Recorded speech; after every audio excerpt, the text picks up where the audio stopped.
Okay, let's unpack this one. We're doing a deep dive today into this digital service, right? Promises inner peace.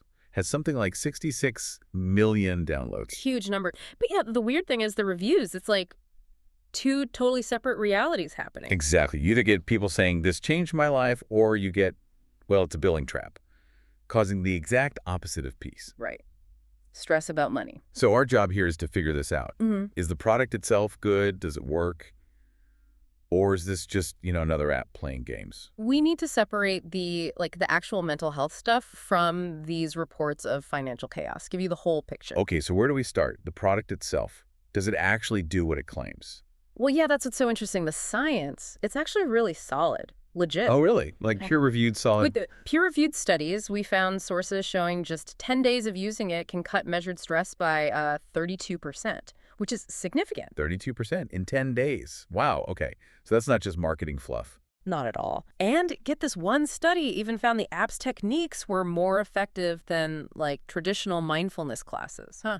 And the content quality itself. We looked into that too, right? The actual meditations. Yeah, totally legit. A lot of it comes from a former Buddhist monk. It's the real deal. And users seem to agree because those App Store ratings are pretty high. They are, 4.8 on Apple, 4.5 on Google Play. Hmm. People genuinely seem to love the meditations, the sleep stories, all that content.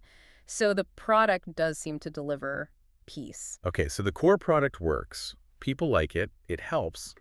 But then there's the other side. But yeah, then you pivot to platforms like Trustpilot, and it's just jarring. The vibe hits differently. Different. 38% one-star ratings, and crucially, they're not complaining about the meditations. It's almost all about what happens after the free trial, the money stuff. Right, the billing trap part. So the product delivers peace, but the business side creates conflict.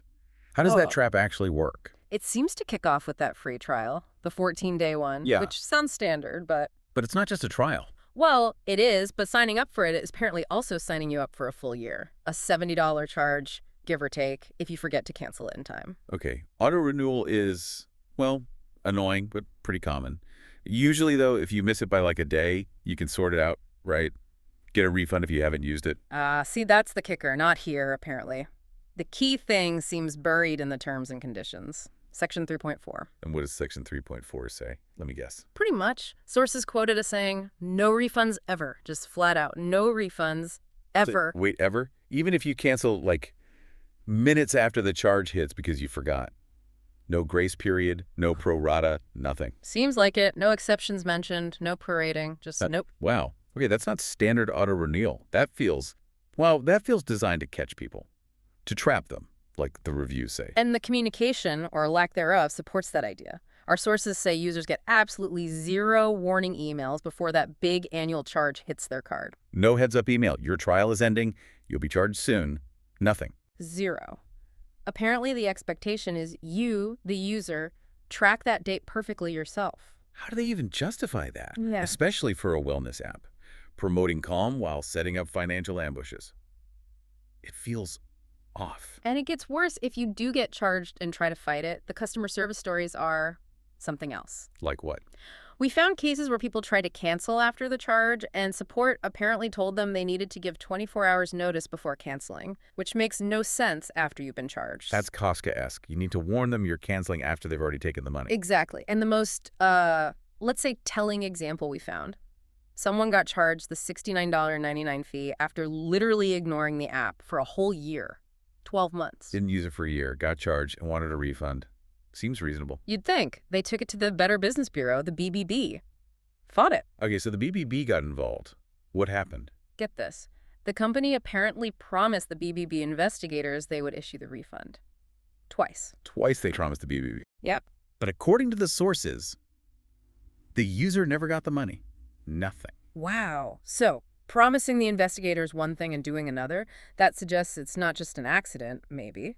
It's, intentional stonewalling. Keep the fee no matter what. It certainly looks that way from the outside. A huge gap between policy and practice, or maybe just the policy and action. So summing this up for you listening, the product itself, the meditations, the content, it actually works. Science says so, users say so. Yeah, genuinely effective stuff. But, and it's a huge but, the way they handle billing, it seems, well, engineered to trap you. That 14-day trial flips into a big annual charge with zero warning and apparently zero chance of a refund. The contrast is just Yeah. stark, isn't it? Promoting mental wellness on one hand. And creating real financial stress and anger on the other. It's absolutely nuclear, that contradiction. Really undermines the whole point. So the absolute bottom line here, if you're tempted by that 14-day trial because the content is good, Yeah. you absolutely must be vigilant. Like really vigilant. Set calendar alerts. Set phone reminders. Maybe set 3 alarms. You have to cancel before day 14 ends. Because if you don't, That auto-renewal charge is going to hit, and based on what we're seeing, it'll just wreck whatever piece you found. yeah, obliterate your tranquility, basically. It really makes you think, though. This whole situation is such a paradox. A product proven to cut stress significantly. Delivered through a system that seems purpose-built to cause stress and anxiety. Exactly. So maybe the final thought for you to chew on is, what does this tell us about the real cost of peace or tranquility in today's subscription world? How is that value actually calculated by some companies?